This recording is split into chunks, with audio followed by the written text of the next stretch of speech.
Agora ao Rio de Janeiro, onde policiais civis poderão receber um bônus no salário por matar criminosos durante operações. Quem explica essa medida pra gente é o Gabriel Freitas. Bom dia para você, Gabriel.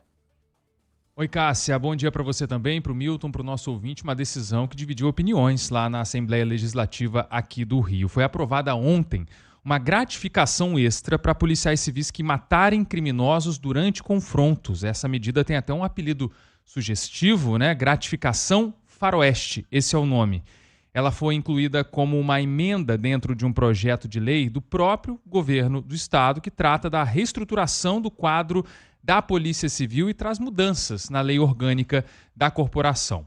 Na prática, esse bônus pode variar entre 10% e 150% do salário do agente. E o que determina esse pagamento, segundo o texto aprovado ontem, são situações como apreensão de armas de grande calibre, de uso restrito, e aí que vem a parte mais delicada, a neutralização de criminosos, que é uma forma indireta de falar sobre mortes em confronto.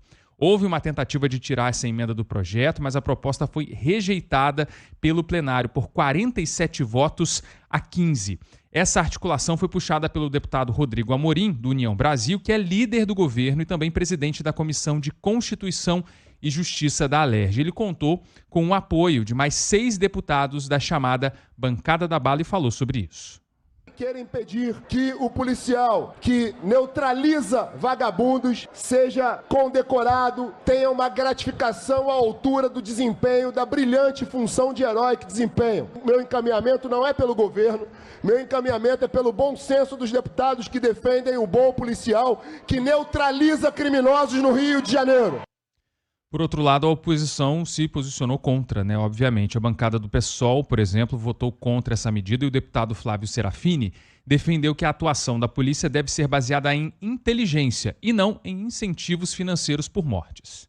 Matar sem ser em legítima defesa ou de outrem, numa situação de risco, é um crime. E, obviamente, não pode ter uma lei que estimule os nossos policiais a cometerem crimes, porque os nossos policiais são os defensores da lei. Essa não é a primeira vez, viu, Cássia, que o Rio de Janeiro tenta algo do tipo. Um bônus parecido existiu na década de 90, em 1995. O governador na época era Marcelo Alencar, mas em 98, 3 anos depois, a própria Assembleia decidiu acabar com esse programa. Agora, esse texto precisa ser sancionado e regulamentado pelo governador Cláudio Castro. A implementação do bônus salarial vai ficar a cargo do próprio governo e da Secretaria Estadual de Polícia Civil. E só para a gente ter uma ideia do contexto, entre janeiro e agosto desse ano, 2 pessoas foram mortas por dia pela polícia aqui no estado. Foram 469 mortes por intervenção policial, isso de acordo com dados do Instituto de Segurança Pública aqui do Rio, mantido pelo governo do estado. Portanto, agora a gente precisa entender, saber, né, se o texto vai ser sancionado, regulamentado pelo governador Cláudio Castro, mas a gente lembra que esse texto, essa emenda, está dentro de um projeto de lei do próprio governo aqui do estado. Cássia. E é espantoso que as pessoas não se deem conta que um texto como esse aumenta o número de mortes, não apenas de criminosos, mas também aumenta muito o risco de vida para os policiais em combate. De fato, aí nesse faroeste fluminense que a gente assiste, os próprios policiais acabam sendo vítimas também dessa violência. O Rio de Janeiro atingiu a marca de 100 policiais baleados neste ano, segundo dados do Instituto Fogo Cruzado. O número representa um aumento de quase 30% em relação ao ano passado. A reportagem é da Juliana Prado. Chegou a 100 o número de agentes de segurança baleados no Rio de Janeiro em 2025, segundo dados do Instituto Fogo Cruzado. Houve aumento de quase 30% em relação aos casos registrados no mesmo período do ano passado, quando 78 policiais foram atingidos. Além disso, o número de agentes mortos teve uma alta de 65%, passando de 29 em 2024 para 48 este ano.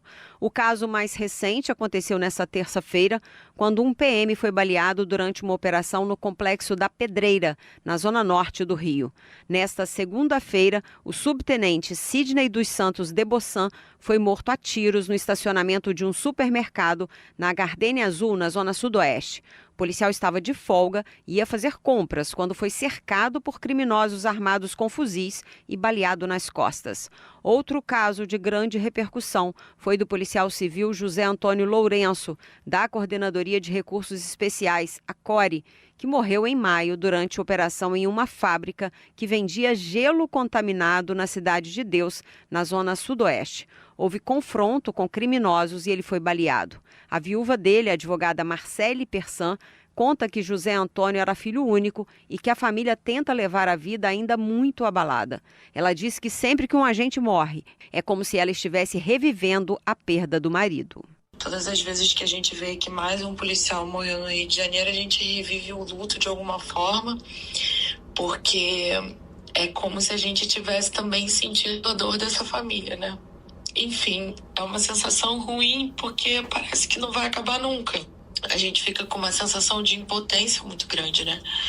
Ao mesmo tempo, por não conseguir lidar com tanta dor e não ter a pessoa de volta, mas também pelo fato de saber que não acabou e não tem nenhuma perspectiva de acabar, né? No final de março, o agente da CORE, João Marchini, de 38 anos, foi morto em uma emboscada. O policial levou 5 tiros de fuzil e morreu na hora. A viúva dele, a juíza Tula Correia de Melo, que seguia o marido em outro carro, conseguiu escapar. No domingo de Dia dos Pais, em agosto, o cabo Paulo Rogério da Costa Lopes Filho e seu pai, Paulo Rogério da Costa Lopes, de 66 anos, foram mortos em uma blitz falsa na Baixada Fluminense.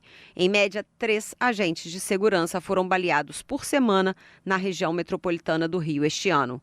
Com a colaboração de Júlia Viana e Pedro Bonenberger, do Rio de Janeiro, Juliana Prado.